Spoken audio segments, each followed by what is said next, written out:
ऊपर जब दूसरा लेयर रखते हैं, so when we stack second layer over the first layer, तो हमें दो तरह के वॉइड्स दिखते हैं. First is called tetrahedral voids and the other is octahedral voids. अब ये जो टेट्राहेड्रल वॉइड्स हैं और ऑक्टाहेड्रल वॉइड्स हैं,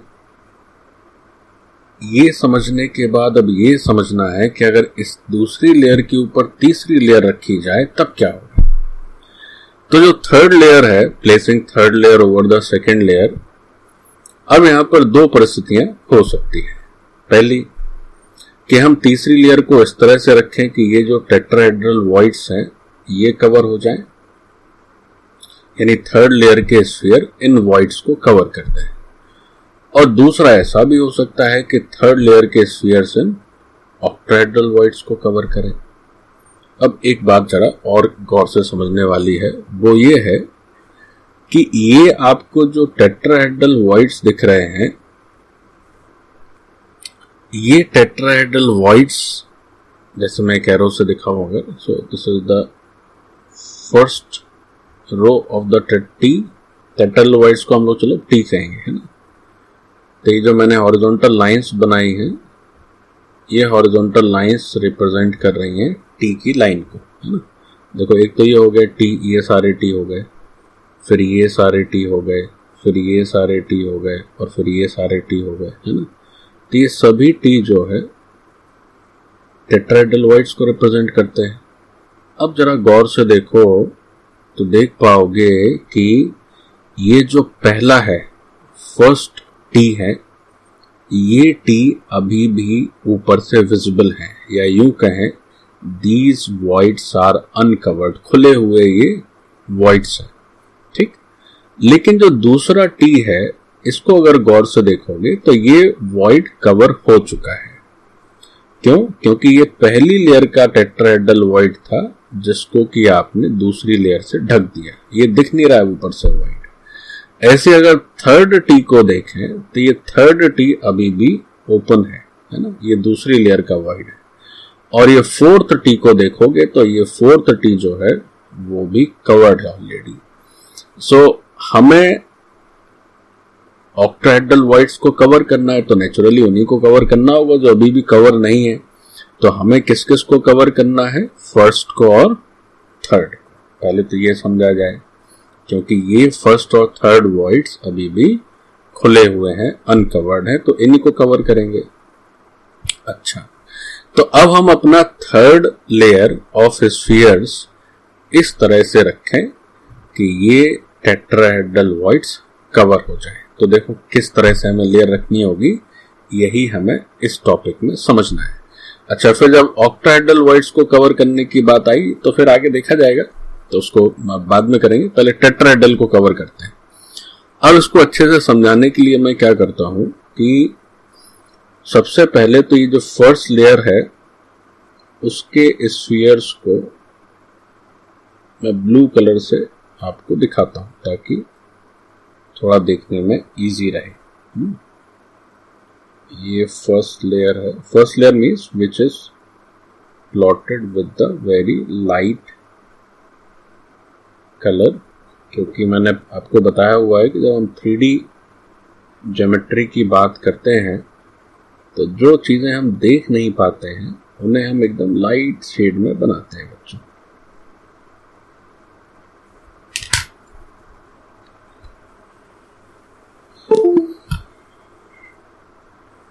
क्योंकि क्या है कि मेरा फ्री हैंड ड्राइंग कर रहा हूं मैं, तो थोड़ा सा ये जो स्फीयर है वो स्फीयर जैसा लग नहीं रहा है, थोड़ा तिरछा आड़ा तिरछा बन रहा है, बट आप समझने के लिए पर्याप्त है.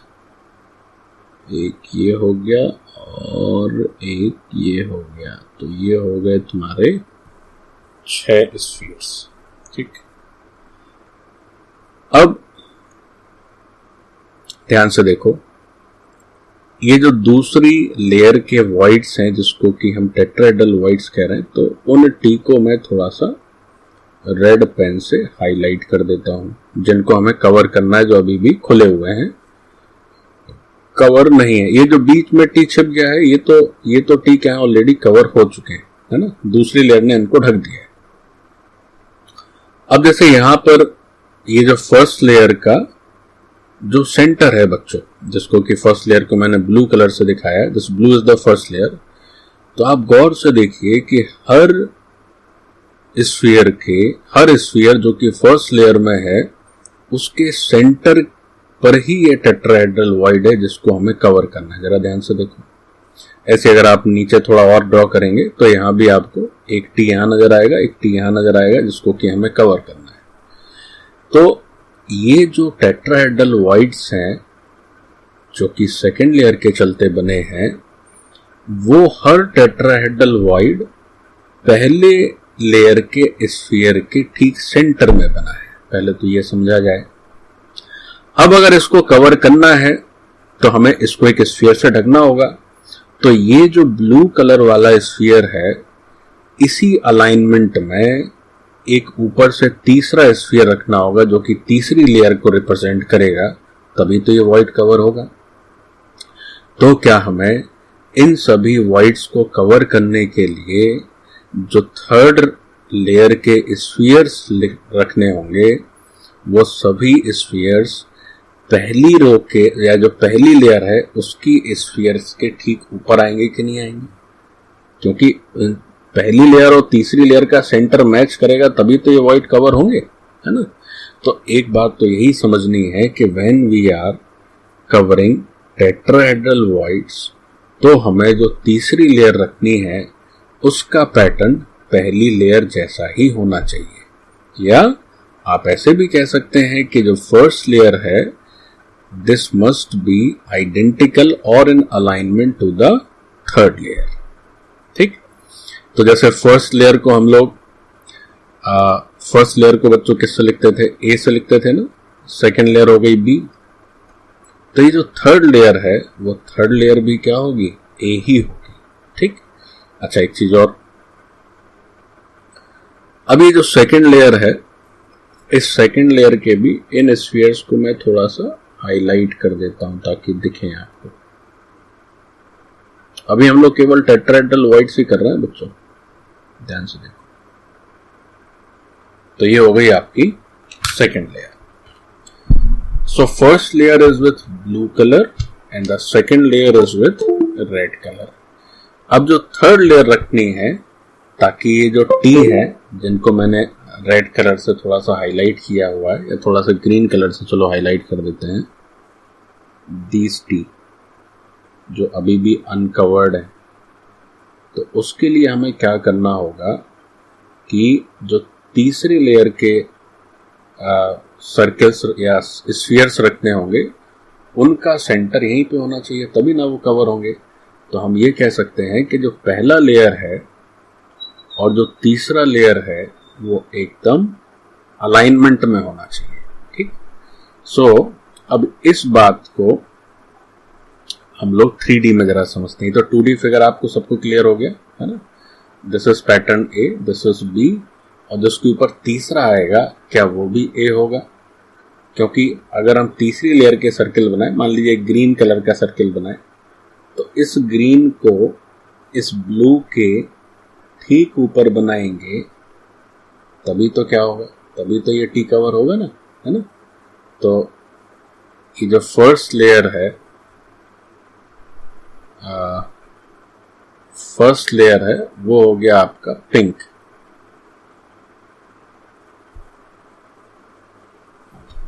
थोड़ा पैड गड़बड़ कर रहा है बच्चों।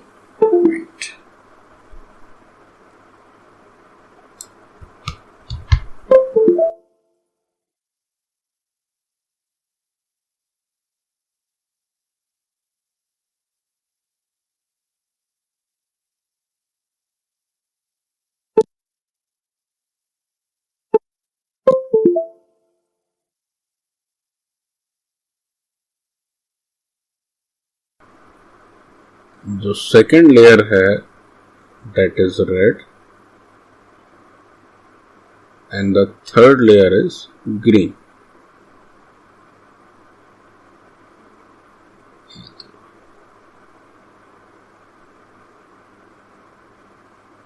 This third layer is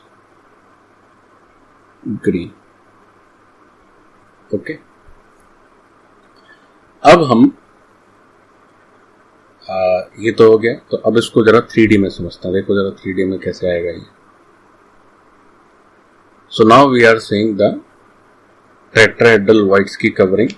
इसको 3D में देखें तो अभी हम जो पीछे आपको फिगर समझा रहे थे, तो उस फिगर से अगर देखोगे तो ये जो आपका हेक्सागनल जो सबसे नीचे वाला है वो तो एक हेक्सागन था, जो मैंने आपको बताया था कि वो हमने ब्लू कलर से वहां बनाया। फिर जो दूसरा लेयर है, तो दूसरे लेयर में एक बार जरा मैं फिर से पीछे जाता हूं, तो दूसरे लेयर में ये आपको देखो रेड कलर के 3 स्फीयर्स नजर आ रहे हैं ना बच्चों, रेड कलर के 3 स्फीयर्स नजर आ रहे हैं ना।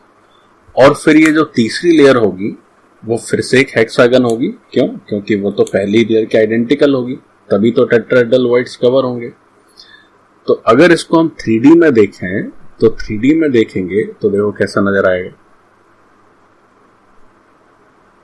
देखो सबसे नीचे हेक्सागनल, उसके ऊपर जो दूसरी लेयर है वो दूसरी लेयर के केवल 3 स्फीयर ही बनाए, जैसे नीचे बनाए थे, क्योंकि वो इन 6 स्फीयर के कांटेक्ट में।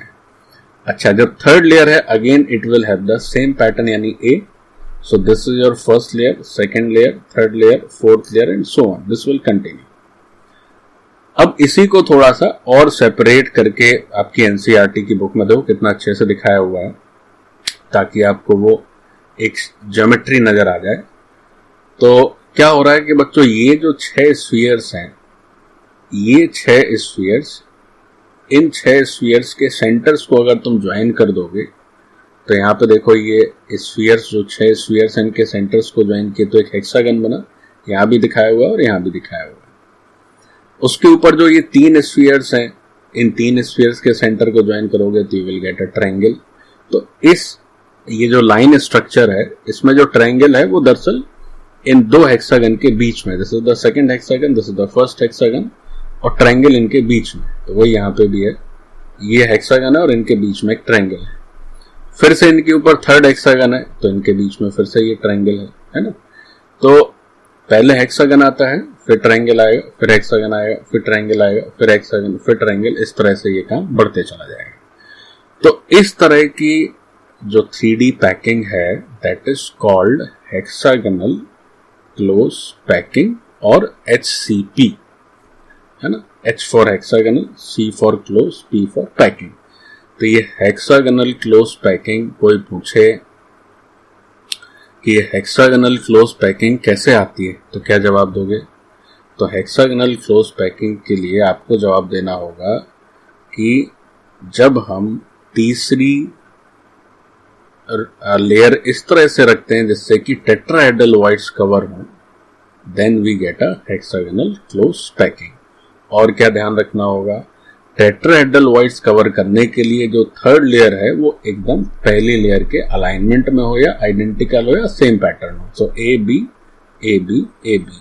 और दूसरी लेयर में तो 3 ही आएंगे, तो hexagon triangle hexagon triangle. So tetrahedral voids of the second layer are covered by the spheres of the third layer. Spheres of the third layers are exactly aligned with those of the first layer. So the pattern is AB, AB and so on. तो भाई ये तो हो गया तुम्हारा। अब इसको थोड़ा सा एक लाइन और लिख लो। This structure is called hexagonal close packed structure. और कई सारे मेटल्स जैसे कि मैग्नीशियम है, जिंक है, इसमें ये हेक्सागोनल क्लोज पैक्ड स्ट्रक्चर हमें देखने में मिलता है। तो अब ये सारा फिगर आपको ड्रॉ नहीं करना है बच्चों, नहीं आप इसको ड्रॉ करने में लग जाएं। You can at max draw these 2 figures, इसकी जरूरत नहीं है, ये बस आपको समझाने के लिए मैंने बताया है। और ये जो फर्स्ट फिगर है बच्चों, इसको भी आपको ड्रॉ करने की जरूरत नहीं है, ये भी आपको बस समझाने के लिए बताया है मैंने। ये वाला फिगर कहाँ चला गया? हाँ, ये वाला फिगर। ये आप चाहे तो इसमें केवल इतना ड्रॉ कर सकते हैं, ये जो मैंने बाद में हाईलाइट किया है ब्लू से, ग्रीन से और रेड से, आप उतना ड्रॉ कर लीजिए, उतना काफी है। ओके, तो ये तो हमने समझ लिया कि SCP क्या है। तो SCP में क्या समझे कि जब हम टेट्राहेड्रल वॉइड्स को कवर करते हैं तो जो हमारी तीसरी लेयर है वो लेयर पहली लेयर के आइडेंटिकल होनी चाहिए या सेम अलाइनमेंट में होनी चाहिए, तो हमारा टेट्राहेड्रल व्हाइट कवर हो जाता है और उससे जो स्ट्रक्चर बनता है उसको बोलते हैं हेक्सागोनल क्लोज पैक्ड स्ट्रक्चर। अब बात आती है, अभी दूसरी बात बच्चों थोड़ी सी और ज्यादा समझने वाली है, कठिन नहीं कहूंगा मैं क्योंकि कठिन तो कुछ होता ही नहीं है, बस ठीक से समझाया जाए और ठीक से समझा जाए तो आराम से बातें स्पष्ट हो जाती हैं। Now come to this octahedral voids. अगर हम पहली और दूसरी लेयर के चलते जो ऑक्टाहेड्रल व्हाइट्स बनते हैं उनको कवर करें थर्ड लेयर का यूज करके, तब क्या होगा, लेट अस सी। और ये जो ऑक्टाहेड्रल व्हाइट्स हैं, जैसे टेट्राहेड्रल में तो दो कैटेगरी हो गई थी, एक कैटेगरी जो अभी भी वाइड है, एक जो कवर हो चुका है ना। तो फर्स्ट थर्ड तो वाइड था और सेकेंड फोर्थ तो कवर हो गया था। लेकिन अगर ऑक्टाहेड्रल व्हाइट्स की बात करें तो ये जो भी ऑक्टाहेड्रल व्हाइट्स देख रहा हो ये सभी अभी ओपन ही है, मतलब ये कोई भी व्हाइट कवर नहीं हुआ है ना। तो देखो ये कैसे होगा ऑक्टाहेड्रल व्हाइट, जरा ध्यान दीजिए कैसे कवर होगा। तो इसके लिए भी क्या करते हैं हम लोग, पहले तो क्या करते हैं कि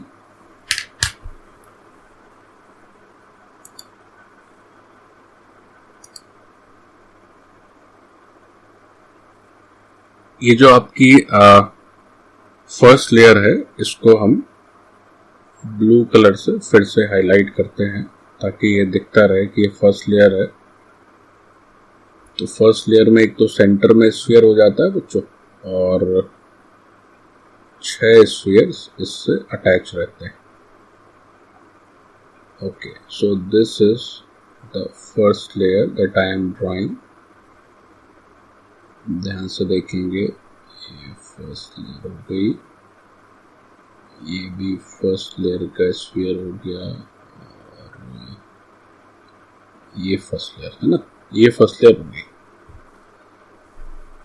अब अगर हम चाहें कि ऑक्टाहेड्रल व्हाइट्स कवर करें तो कैसे कवर होगा, तो थर्ड लेयर के स्फीयर हम बनाते हैं और ऑक्टाहेड्रल व्हाइट्स कवर करने का प्रयास करते हैं। जरा ध्यान से देखो, तो ये एक ओ कवर हो गया, फिर एक ये ओ कवर हो गया, फिर एक ये वाला ओ कवर हो गया, फिर एक ये वाला ओ कवर हो गया है ना, फिर एक ये वाला ओ कवर हो गया और आगे भी इसी तरह से ये ओ कवर होते चले जाएंगे। तो आप जरा ये देखें कि ये जो ग्रीन कलर से मैंने तीसरे लेयर्स के स्फीयर बनाए हुए हैं, थर्ड लेयर ड्रॉ कर रहे हैं, तो वो जो ग्रीन लेयर है वो ना ही इस ब्लू लेयर के अलाइनमेंट में है और ना ही इस रेड लेयर के अलाइनमेंट में है ना। रेड लेयर मतलब second layer, blue layer first layer and green is the third. तो ये जो तीसरी लेयर है ना वो दूसरे के अलाइनमेंट में है और ना ही पहले के अलाइनमेंट में। तो ये अगर हम पैटर्न की बात करें, so we call it A, second layer which is red is B and the green layer is neither A nor B, so it is C. मतलब जब हम टेट्राहेड्रल व्हाइट्स को कवर कर रहे थे तो बच्चों हमें ए मिलता था, बी मिलता था, फिर ए, फिर बी, फिर ए, फिर बी, इस तरह से आगे होती थी बात। लेकिन यहां पर हमें ए, फिर बी और फिर सी। तो ये जरा ध्यान रखने की जरूरत है कि ए मिलता है, फिर बी मिलता है, फिर सी मिलता है। अच्छा, इसके ऊपर फिर से जब आप लेयर रखेंगे फोर्थ लेयर तो अगेन यू विल गेट ए, है ना। तो फिर क्या मिल जाएगा आपको, ए मिल जाएगा। अब इस लेयर ए बी सी को थोड़ा जरा गौर से देखें बच्चों, क्योंकि अब ये फिगर में थोड़ा सा लाइन डायग्राम इसका ड्रॉ करना चाहता हूं।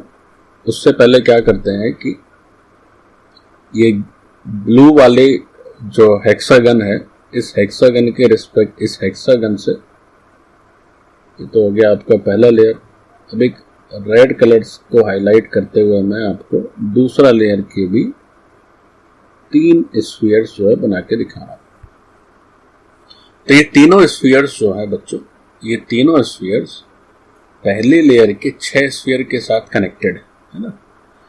अच्छा, अब हम क्या करते हैं कि एक बात जरा और समझ लीजिए। देखो क्या करते हैं कि दूसरी लेयर के जो स्फीयर है जो कि रेड कलर है, उन स्फीयर्स के सेंटर्स को मैं ज्वाइन कर दे रहा हूं, या चलो इसी पेन से ज्वाइन कर देते हैं।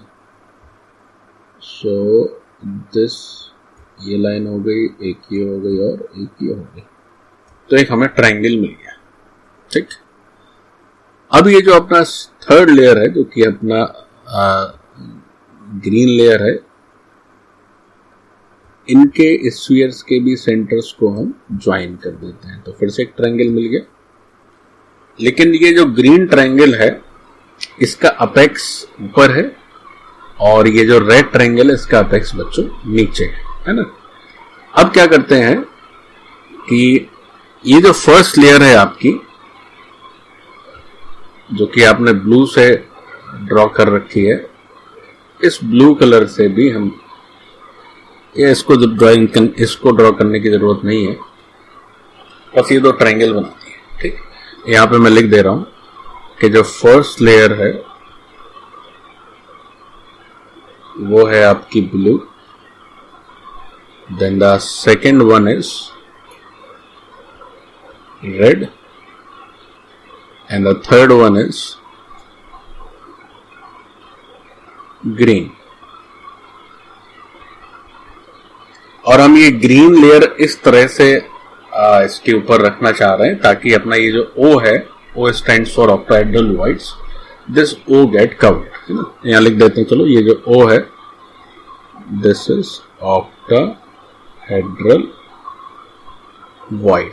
तो अगेन अगर आपको ये ड्रॉ करना है तो आप जो है केवल यहां से ड्रॉ करना स्टार्ट करें, यहां तक बस आगे का छोड़ दें और उसमें फिर एक हेक्सागन बनाएं, फिर सेकेंड लेयर का ये ट्रायंगल बना लें और फिर थर्ड लेयर का एक दूसरा ट्रायंगल बना लें। आप ये दो स्फीयर्स भी छोड़ सकते हैं है ना, केवल ये एक ट्रायंगल बना लें। बस ध्यान ये रखना है कि सबसे नीचे हेक्सागन आएगा जो कि ब्लू है और उसके ऊपर रेड कलर का ये ट्रायंगल है और उसके ऊपर फिर ये ग्रीन कलर का ट्रायंगल है। ठीक है ना बच्चों।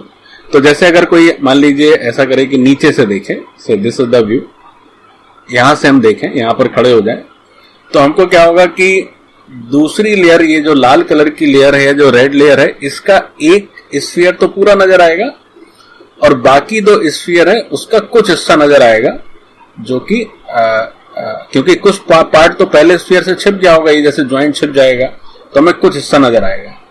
और जो रेड स्फीयर्स और जो ग्रीन स्फीयर है which is the third row, उसमें ये दोनों स्फीयर नजर आएंगे और ये पीछे वाला तीसरा स्फीयर नजर हमको नहीं आएगा। ठीक है, तो first of all we have a hexagon सबसे नीचे, उसके ऊपर एक ट्रायंगल रेड कलर का ट्रायंगल और उसके ऊपर एक फिर से ट्रायंगल ग्रीन कलर का ट्रायंगल। अब इस अरेंजमेंट को now we are going to watch in 3D में देखें ये कैसा अरेंजमेंट दिखता है। Again these diagrams are from your NCERT book, very good book. अब ये नहीं है, ये कहीं और का है, पहले इसको देखो। सबसे नीचे क्या था बच्चों, सबसे नीचे है हेक्सागन, फिर ऊपर ट्रायंगल। अब यहां देखो ट्रायंगल में इस केवल एक स्फीयर नजर आ रहा है और फिर ये जो आपका ग्रीन कलर का ट्रायंगल है उसमें दो स्फीयर नजर आ रहे हैं, है ना। तो इन दोनों ट्रायंगल का साइड देखो ऑपोजिट है, इसका वर्टेक्स यहां पर है और इसका ये अपेक्स, सॉरी नॉट वर्टेक्स, इसका अपेक्स नीचे, इसका अपेक्स ऊपर है और फिर से एक हेक्सागन मिलता है। ठीक, तो यही जो है 3D में आपको ये फिगर दिखाया गया है। तो नीचे वाला अरेंजमेंट ए हो गया, ऊपर वाला बी हो गया। अब बी में थोड़ा सा और इसको सुंदर बनाया जा सकता है। क्या कर सकते हैं हम लोग कि बी के जो दो स्फीयर होंगे वो पूरे पूरे नहीं दिखेंगे बट थोड़ा थोड़ा तो नजर आएगा ही, तो चलो यहां बना दिया मैंने। और जो सी है उसमें तो एग्जैक्टली दो स्फीयर्स नजर आएंगे, तीसरा तो इसके पीछे है। और फिर से अपना ए हो जा रहा है। ठीक, सो अब ये एक और थोड़ा सुंदर फिगर है, बट ये फिगर इसका उल्टा है, मतलब इसको आप पलट देंगे 180 डिग्री पे तो you will get this figure. इसमें ऊपर और नीचे तो ए ही नजर आएगा, ये ए हो गया, ये भी ए हो गया, लेकिन ये जो बी है बच्चों वो यहाँ है और फिर सी यहाँ है ना, तो पलट के बनाया है। ये इसलिए मैंने दिखा दिया कि आपको थोड़ा और समझ में आएगा कि ये पैकिंग का मतलब क्या है। देखेंगे ये सारे स्फीयर्स एक दूसरे से इतने क्लोजली कनेक्टेड है, मतलब बीच में स्पेस बहुत कम है ना, सो this is packing. Now this packing is called cubic close packing. अब ये पैकिंग क्यूबिक क्लोज पैकिंग कैसी है, जैसे पिछली वाली को तो क्या थी, हेक्सागोनल क्लोज पैकिंग थी, तो जरा हेक्सागोनल क्लोज पैकिंग में अगर हम वापस चलें तो उसको हेक्सागोनल क्लोज पैकिंग इसलिए बोलते थे बच्चों क्योंकि जब हम उन सारे स्फीयर्स के सेंटर्स को ज्वाइन करते थे तो हमें एक हेक्सागन टाइप का शेप मिलता था, और वो हेक्सागन कई सारे हेक्सागन, फिर ट्रायंगल, फिर हेक्सागन, फिर ट्रायंगल, फिर हेक्सागन, फिर ट्रायंगल, इसलिए इसको बोल दिया गया हेक्सागोनल क्लोज पैक्ड स्ट्रक्चर है ना, SCP। ये जो ट्रायंगल है वो दो हेक्सागन के बीच में आता था। अब ये जो अपना जब हम ऑक्टाहेड्रल वॉइड्स को अगर कवर करने लगे तो इसको क्यूबिक क्लोज पैकिंग क्यों बोलते हैं, जरा ध्यान से समझेंगे। पहली लेयर का जो हेक्सागन है उसका सेंटर लीजिए, पहली लेयर का जो हेक्सागन है उसका सेंटर, और जो सबसे ऊपर वाली लेयर है वो भी हेक्सागन है उसका सेंटर। ठीक है, दोनों सेंटर वाले स्फीयर हो गए।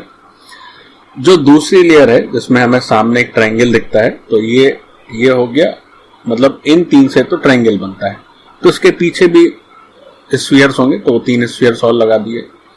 ऐसी जो तीसरी लेयर है उसमें इन तीन से एक ट्रायंगल मिलता है, तो उसके पीछे भी एक लेयर होगी, कुछ और स्फीयर होंगे, तो 3 स्फीयर यहां पर आ गए।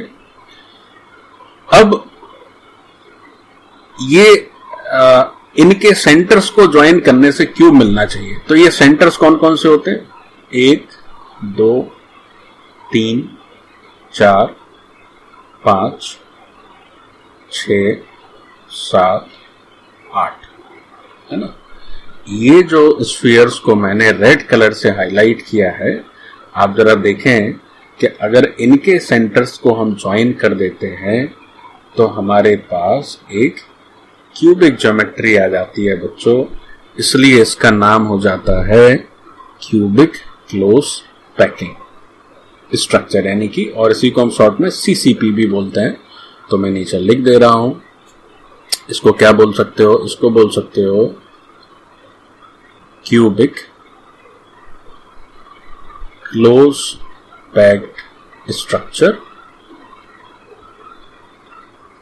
और CCP, C for cubic, C for closed और P फॉर पैक्ड, CCP। या इसी को बच्चों हम लोग फेस सेंटर्ड क्यूबिक स्ट्रक्चर ऐसे भी बोलते हैं,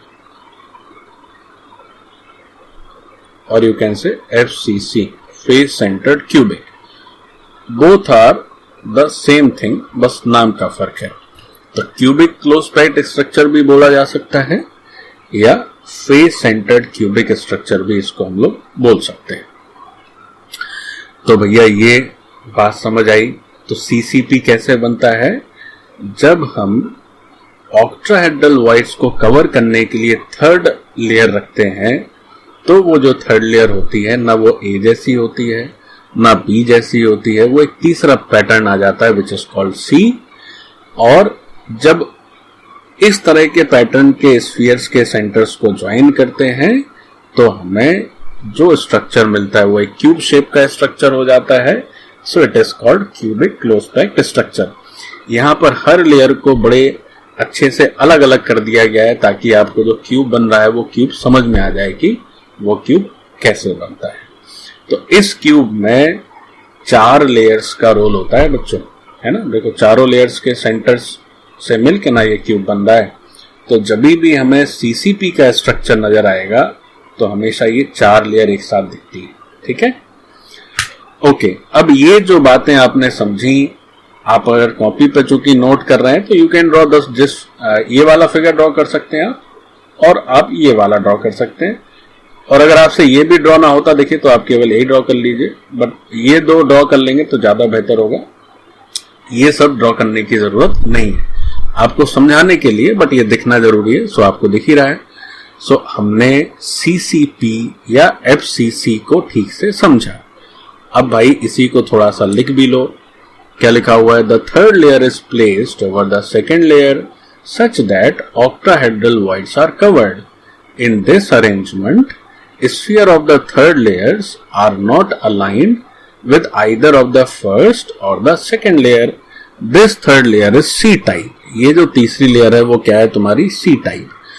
अब जब चौथी लेयर रखी जाती है तो its sphere are arranged are aligned with those of the first layer, तो वो पहली लेयर से अलाइन हो जाते हैं। तो जो ओवरऑल पैटर्न हो जाता है वो हो जाता है ABC, then again ABC and so on. So this structure is called cubic, close packed और face centered cubic structure। और उसका फिर से एग्जांपल दिया है कॉपर और सिल्वर जैसे मेटल्स में ये CCP या FCC होता है। So with this your SCP, CCP और FCC ये बातें निपट गई और इसी के साथ आपका पैकिंग ऑफ सॉलिड भी ओवर हो गया 3D में कैसे होता है। तो हमने 1D समझा, 2D समझा और फिर 3D समझा। And this is I think और not I think, this is actually the most important part of this chapter. इसके बाद अब ये जो हमने पढ़ा है इसी पर बेस्ड न्यूमेरिकल्स होंगे और 2-4 छोटी छोटी बातें होंगी, बट कुछ ज्यादा दिमाग लगाने का नहीं होगा। बट यही बातें, ये जो 3D स्ट्रक्चर समझने हैं, सो this is very important. So thank you बच्चों, आपने ये सब बातें समझी और ये बातें निश्चित तौर पर उतनी आसान भी नहीं है। तो आप अगर अच्छे से समझ गए तो you are very nice student और आप अच्छे हैं भी। So this lecture is over. अब इसके बाद हम लोग नेक्स्ट लेक्चर करेंगे। थैंक यू बच्चों।